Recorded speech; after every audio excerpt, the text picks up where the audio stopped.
Fale, meu povo! Seja muito bem-vindo a mais um vídeo neste adversarístico canal Léo Brasil aqui. Hoje num vídeo para a gente poder analisar e observar como é que foi o retorno ao Brasileirão dos nossos adversários que jogaram neste sabadão, né? Lembrando que no domingo nós vamos estar ao vivo aí, então se você já está vendo esse vídeo provavelmente no domingo, às 16 horas, às 15h30 a gente já vai estar ao vivo aqui para poder bater aquele papo, fazer aquele react bacana do jogo do galão. Então você é muito convidado, é muito bem-vindo. Além disso, não esquece de já chegar deixando aquele like para dar uma força pro conteúdo e principalmente se inscreva no canal para fazer parte dessa família maravilhosa que é a família Galo React. Vamos começar então falando dos primeiros jogos que aconteceram às 16 horas deste sábado. O primeiro deles foi Bragantino versus Grêmio, Grêmio e Bragantino. O mando de campo era do Grêmio, apesar da gente saber, né? O Grêmio não está jogando na sua casa, ele está mandando seus jogos no Couto Pereira, em Curitiba. E o Grêmio ainda entrou hoje com um time bastante alternativo, bastante modificado. O Bragantino está mostrando um futebol de muita qualidade, não é à toa que está lá no topo da tabela. Começou bem mais ligado na partida. E aos 2 minutinhos, gente, 2 minutinhos, o Bragantino já conseguiu fazer o seu primeiro gol, o gol feito por Eric Ramírez.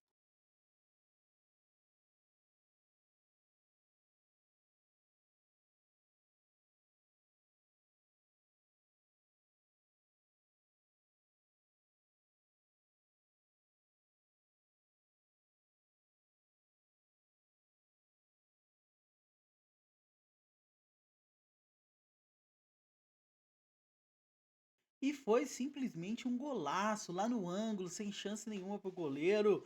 Daí pra frente, a gente viu uma certa dificuldade, o que já era esperado também, né? Apesar que o Grêmio, quando voltou ali com o time titular, jogando pela Libertadores, mostrou um futebol de muita qualidade, venceu com propriedade, mas o time alternativo não deu conta do Bragantino, que é um time até mais qualificado do que o Grêmio enfrentou na Libertadores. Olha só, hein?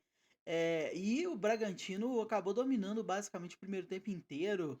Acho que, salvo engano, o Grêmio só deu um chute a gol lá para os 40 minutos. Então, foi um jogo muito bem dominado. Começou o segundo tempo, o Bragantino ainda pressionando, indo para cima. O Grêmio até tentou pressionar um pouco mais, mas aí com 11 minutos, o Massa Bruta conseguiu um pênalti, meus amigos.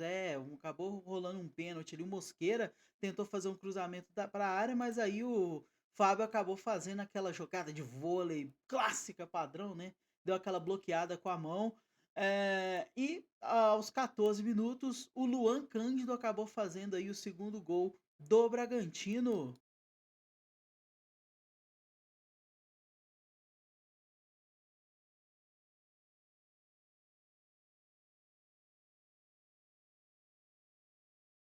E acabou batendo muito bem aí esse pênalti, goleiro para um lado, bola para o outro, sem chance. Assim sendo, o Bragantino conseguiu chegar aos 12 pontos, está um ponto atrás do líder, claro. Todo mundo ainda precisa jogar, mas o Bragantino já começa o Campeonato Brasileiro mostrando que vai entrar para brigar de novo, vai tentar chegar ali na Liberta. E o Bragantino já está beliscando essa Liberta há um tempo. Esse ano ainda conseguiu jogar pré-Libertadores, acabou não se dando bem, foi eliminado, né, pelo próprio Botafogo. E agora vai tentar novamente aí pelo menos mais uma vaguinha. E olha, esse time do Bragantino é muito bem estruturado, muito qualificado. Do dia eu mostrei aqui no canal, inclusive, a nova estrutura do Bragantino, que tá linda, né? De primeiro mundo. Então, temos que ficar de olho nesse Bragantino, porque tem alguns times que não são badalados no início da temporada, que estão mostrando muita força, e um deles é o Bragantino. Já no outro jogo, nós tivemos aí o nosso querido Dragão, Dracarys, o Atlético Goianiense jogando contra o Vitória fora de casa, né? O Vitória aí estava jogando em seus domínios e acabou que foi um jogo bastante conturbado aí, um jogo bem difícil, especialmente por parte do Vitória, que aos 38 minutos acabou vendo ali um jogador seu sendo expulso, né? O PK acabou sendo expulso ali no início do jogo ali no primeiro tempo, né? Aliás, é isso mesmo. PK foi expulso e ele fez uma falta dura ali no Lucas Cal. Isso aconteceu aos 38 minutos do primeiro tempo e aí desandou de vez o jogo. O jogo estava até bem equilibrado e tudo mais, né? O Vitória tentando. dentro da sua limitação, o Atlético Goianiense também e tal. Algumas finalizações ali do Mateuzinho, do Alejandro, boas defesas do Ronaldo também, né? Inclusive aos 22 minutos ali, o Alejandro fez uma grande finalização que foi nas mãos do goleiro, né? No bico da grande área. Enfim, o jogo estava um pouco movimentado e tudo mais, mas com a expulsão, o Vitória acabou perdendo bastante ali a sua concentração. E aos 41 minutos do primeiro tempo, o jogador Wagner Love, olha aí, quanto tempo a gente não ouve Wagner Love, hein? Wagner Love fez o gol contra o Vitória pelo Atlético Goianiense. É, meus amigos.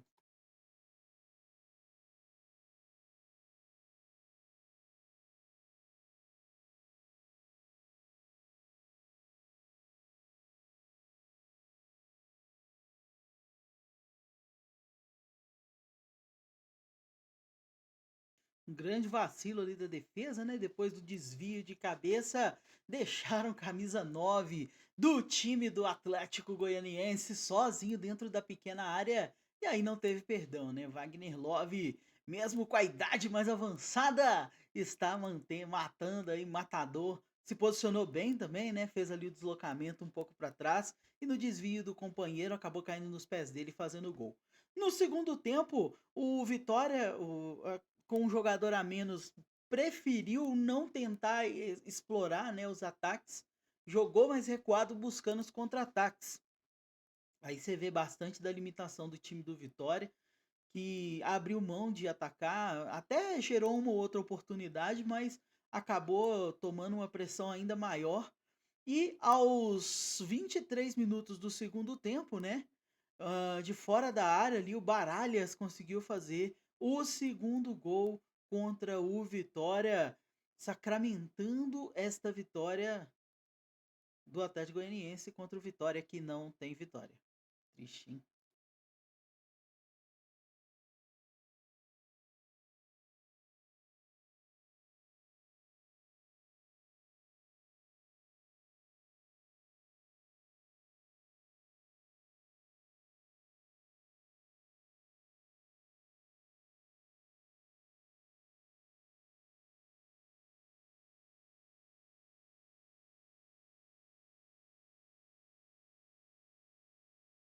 E convenhamos também, né, ainda teve aquela ajudinha do goleiro, mão de alface, deixou a bola bateu na mão do goleiro ali e acabou entrando.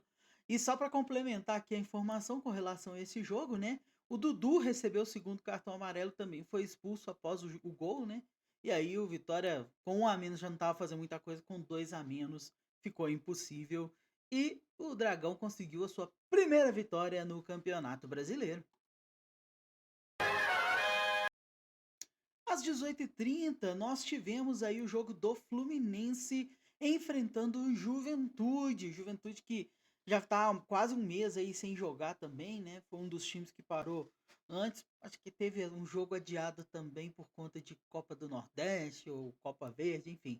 Sei lá, o Juventude já estava um tempinho sem jogar e chegou surpreendendo um pouco o Fluminense. Lembrando, o jogo foi na casa do Fluminense, né? O jogo foi no Maracanã. E o Juventude, ele começou fazendo bastante pressão, indo para cima nos primeiros minutos, mostrando uma característica um pouco mais ofensiva. Aí o time do Roger, né? Roger Machado. Roger Machado? Roger Machado, é isso aí. Enfim, e apesar da primeira pressão, né? Foi ali nos primeiros minutinhos, o Fluminense começou a ir ganhando campo, ganhando terreno, e aos 41 minutos do primeiro tempo, acabou fazendo um gol, né, que abriu o placar. Foi um gol de pênalti do Marcelo contra o Juventude, né? Começou ali os primeiros 10 minutos pressionando bastante, né? Tomando conta do jogo. O Fluminense foi reavendo ali as ações e no final acabou arrumando esse pênalti no finalzinho do primeiro tempo. Então, aos 41 minutos, o Marcelo fez o gol de pênalti.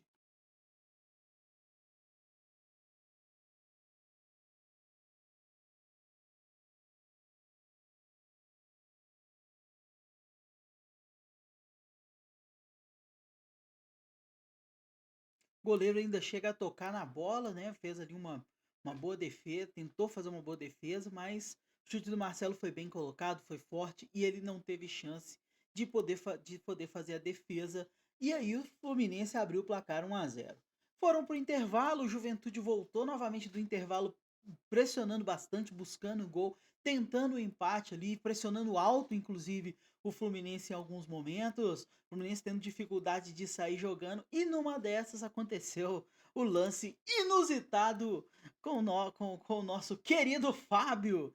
É, meus amigos, o Fábio deu um vacilo gigantesco, foi tentar sair com os pés, saiu errado, foi dar um chute para frente, chutou nos pés do atacante adversário, e aí não teve jeito, né? Avacalhou o esquema do Fluminense e o Juventude conseguiu finalmente seu gol de empate com o Jadson aos 21 minutos.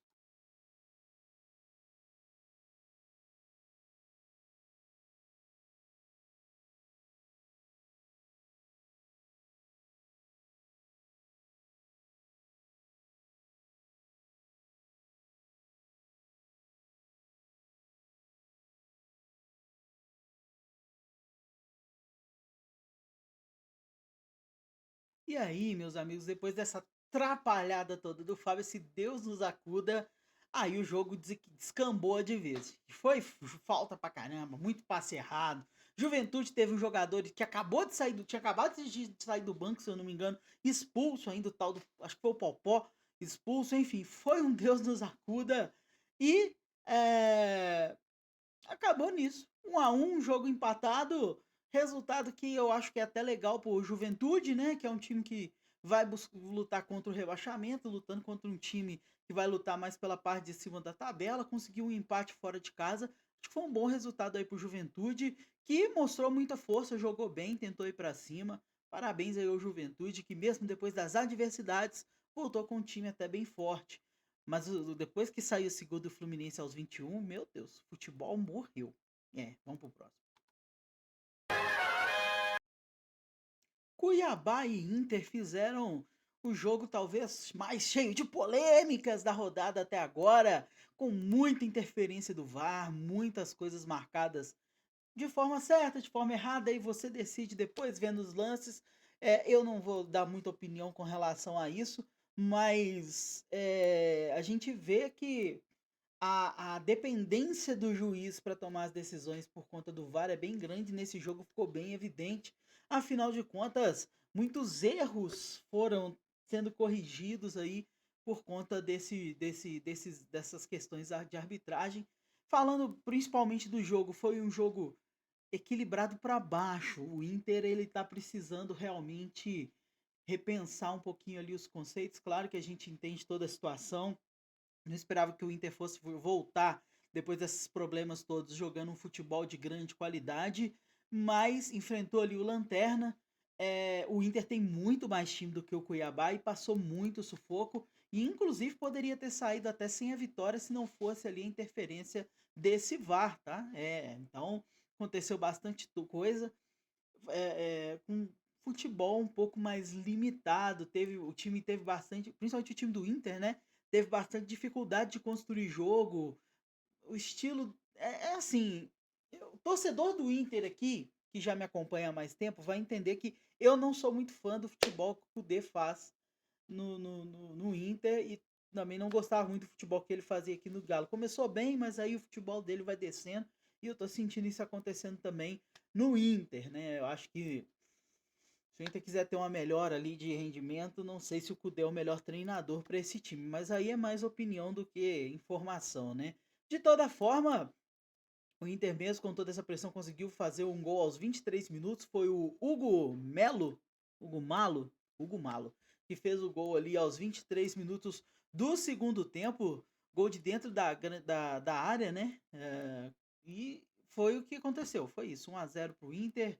E o jogo, eu assisti grande parte do jogo e achei ele abaixo, né? Principalmente pelo lado do Inter aí, que aos poucos esperamos que vá recuperando seu futebol. O mais importante são os 3 pontos, e o Inter conseguiu. Aliás, dos times do Sul, foi o único que venceu aí neste sabadão. O Grêmio não conseguiu sua vitória, o Juventude empatou, bom resultado para o Juventude, e o Inter conseguiu essa vitória. Inclusive, depois, né, tiveram aí as entrevistas, eu achei bem emocionados ali as entrevistas dos jogadores do Inter. Então, Parabéns ao Inter aí por essa grande vitória.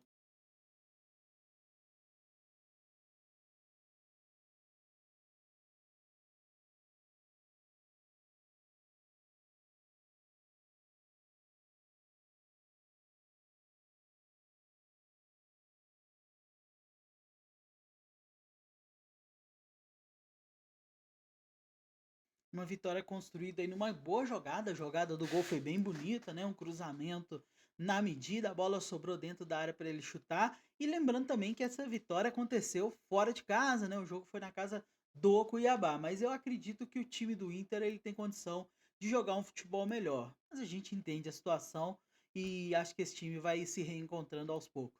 Parabéns ao Inter pela vitória. E por fim, mas não menos importante, tivemos aí uma novidade, uma estreia no Campeonato Brasileiro, porque é a primeira vez que o Botafogo consegue vencer o Corinthians na Arena Nova. É, até agora o Botafogo não tinha conseguido vencer. O jogo foi Corinthians e Botafogo, obviamente. 1-0 para o Fogão, que assume temporariamente, né, a liderança do Campeonato Brasileiro, visto que todos os times ainda vão jogar amanhã hoje, né, no caso, para você que está vendo o vídeo, e também acabou complicando bastante a situação do Corinthians nesse início, que mandou o Corinthians para a zona de rebaixamento, meus amigos. A situação do Corinthians não tá nada bonita neste momento. Também tivemos aí uma curiosidade nova, que foram dois Romeros em campo, o encontro dos gêmeos Romero em campo. Oscar do Botafogo entrou aos 18 minutos e 5 minutos antes aí tinha entrado o Ángel Romero, que também é o corintiano. Quem diria, hein? A batalha dos irmãos ali. Falando um pouco sobre o jogo, né? Um jogo ali onde eu particularmente assisti o jogo inteiro, né? Esse aí eu consegui assistir inteirinho. O Botafogo, eu senti o time do Botafogo melhor do que o time do Corinthians num contexto geral, tocando bastante a bola, buscando. Foi um time que. Foi um jogo que teve não tantos ataques assim promissores, né? A ponto de causar um grandíssimo risco para os times envolvidos, né? Mas teve muito chute a gol. O Corinthians, inclusive, chutou mais a gol do que o Botafogo. O Botafogo criou ali uma outra chance. O Corinthians estava melhor no quesito ofensividade, mas o Botafogo estava melhor no quesito domínio de bola, assim, tocando mais rápido, buscando para frente. O Corinthians teve mais posse de bola, mas a posse de bola não acabou se convertendo em chances claríssimas, né, de gol. De toda forma, foi um bom jogo lá e cá, bem truncado. Eu achei que seria um jogo um pouquinho mais aberto, de dois times que buscariam o gol o tempo todo, tá? Pelo que a gente tinha visto até então dos dois times, mas não, foi um jogo um pouquinho mais truncado. Teve as chances de gol, mas não foi aquele jogo aberto, onde um buscava ataque, o outro buscava ataque, porque o Corinthians, ele historicamente é um time defensivo, mas nessa temporada ele tá um time mais ofensivo, buscando um pouco mais o gol do que normalmente é. O Botafogo, ele já é um time que tem um ataque muito poderoso, né? A defesa é, regula bem e tal de vez em quando, mas o ataque do Botafogo é o grande ponto alto desse time. E mesmo com poucas chances, acabou sendo mais efetivo, né? Teve bem menos chances. Acho que o Botafogo deu dois ou três chutes só que foram no gol, sabe?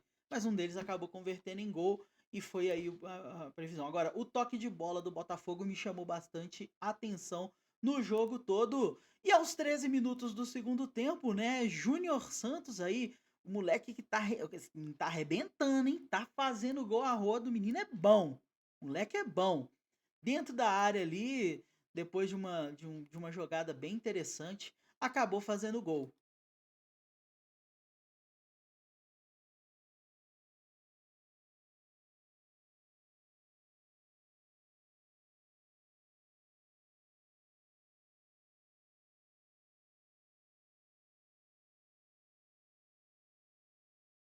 Inclusive um lance ali que foi iniciado, se eu não me engano, pelo Savarino, deu um passe, acho que foi o Cuiabano que deu assistência, e o Júnior Santos chegou batendo pro gol. Teve uma revisão, né? A galera do Corinthians reclamou bastante, achando que teria um impedimento, mas ele estava muito atrás da linha da bola. correu antes dos zagueiros adversários. Os zagueiros do Corinthians deram uma bobeada monstra, que ele passou no meio dos dois e conseguiu fazer ali o gol, dando a vitória ao líder provisório Botafogo. É, meus amigos, o Brasileirão tá bombando, o trem tá pegando fogo. Será que o Botafogo vai dar trabalho esse ano de novo? Vamos ver as cenas dos próximos capítulos. E por fim, saindo um pouquinho ali do Brasileirão, né? Nós tivemos o grande campeão da Champions League. Real Madrid conseguiu aí, depois de um grande jogo, mais um título. E aliás, o Real Madrid, que, para quem não sabe, o maior campeão da Champions disparado. Salvo engano, se você juntar os títulos do segundo melhor e do terceiro melhor da Champions, não dá a quantidade de títulos que o Real Madrid tem, dominando o continente por completo. Time, se não um dos times, se não for o time mais forte do mundo, conseguiu vencer o Borussia Dortmund, que fez uma campanha fantástica, tá de parabéns, mas venceu por 2-0 o Borussia. É, meus amigos, e que jogão! Um jogo muito equilibrado, lá e cá.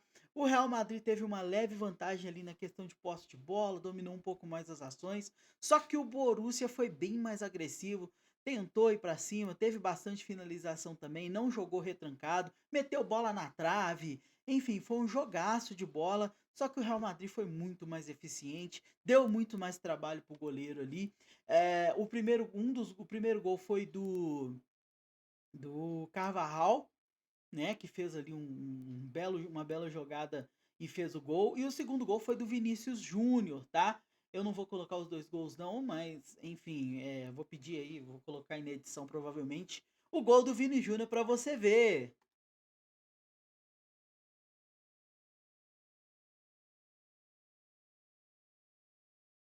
Que aliás foi um golaço aí de oportunismo, saída errada do Borussia, deram um mole gigantesco. O Vini recebeu o passe de frente pro gol e não perdoou, coroando a atuação de Vinícius Júnior aí, que olha, na minha opinião, tem grande possibilidade e acho que é bem merecedor da bola de ouro esse ano, hein, gente? Porque fez bem mais aí do que os outros concorrentes, mostrou um grande trabalho e concretizou aí, fechou com chave de ouro fazendo gol do título do Real Madrid. Então, parabéns aí ao Real Madrid por mais um título continental. Nossos adversários no Mundial de Clubes. É isso aí, porque o Galão vai estar lá. Eu tenho fé nisso, mas agora é adversário. Assume de volta. É isso aí, gente. Então, ficamos assim. Esses foram todos os confrontos deste sabadão, dia 1º do 6. Parabéns aí aos vencedores. Grandes jogos. E é isso. Esse foi o nosso quadro Adversário. Se você gostou, se você ficou até aqui, curtiu o nosso conteúdo, dá uma moral aí pro nosso trabalho. Deixa o like, porque seu like é muito importante para mostrar que o nosso conteúdo é bem legal, tá? O YouTube fazer essa divulgação depende do seu like. E principalmente se inscreva no canal, que sua inscrição é o mais importante, é fundamental ter você aqui conosco na família Galo React, o canal feito pelo atleticano para todas as torcidas, especialmente para você. Muito obrigado, um grande abraço e até o nosso próximo Adversários. Valeu, falou!